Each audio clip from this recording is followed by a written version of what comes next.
Once the surface section of the well is drilled, the drill pipe is pulled out of the hole in order to lay the casing. This is done for environmental reasons to hydraulically seal the formation layers containing aquifers from the flowing hydrocarbons later on, once the well is completed.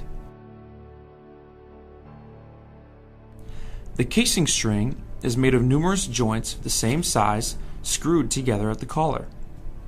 The casing pipe is selected according to its outer diameter, its wall thickness, its length, its weight by unit length, and the grade of steel it is made of. The selection of grade of casing depends on several variables, including the size of the hole, the rugosity of the drilled hole, the expected pressure of the flowing hydrocarbons, the H2S content, as well as the economic considerations. Once the entire weight of the casing string is solely suspended by the hangers, the casing is considered laid in place. In order to secure the laid casing string to the formation, cement is pumped through the casing shoe at the bottom of the well, letting the cement flow between the casing and the formation. To allow further operations in the well, the cement requires sufficient curing time.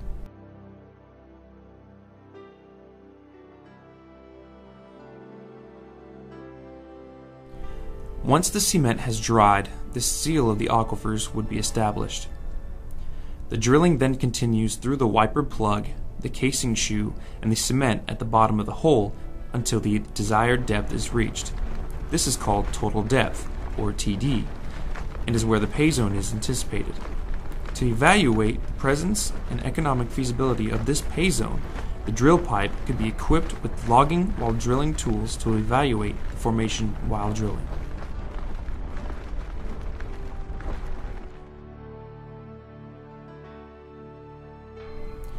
It is a common practice to lower wireline logging tools to evaluate the formation and determine the economic feasibility of the drilled well. This is done by logging the anticipated pay zone through various types of sensors to determine the key properties of the zone. After the pay zone has been determined and deemed feasible, the wall needs to be prepared to extract the discovered hydrocarbons.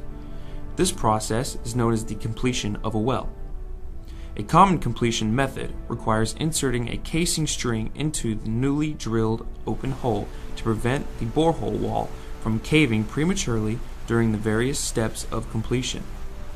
To allow further operations in the well, the cement requires sufficient curing time.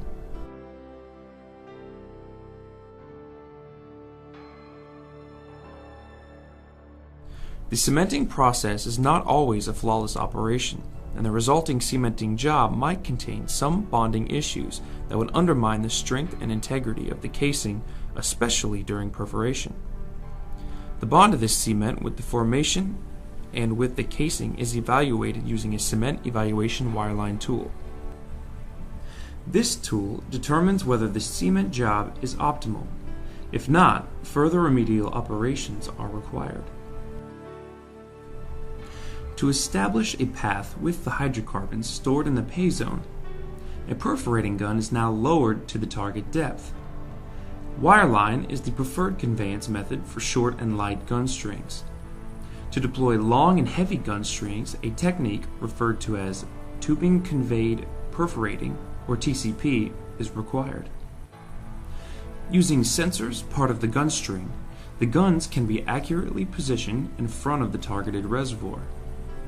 The charges in the gun are now ready to be ignited using the surface perforating control equipment. Once the correct depth has been confirmed, the gun is fired. The charges in the gun explode, providing a path through the formation, the cement, and the casing to the production tubing. The perforating gun is then pulled out of the hole. Now, the well is perforated and the path has been established between the stored hydrocarbons and the well bore. While the drilling rig is still in place, production tests are performed to confirm the commercial viability of the reservoir before the production string is installed in the well.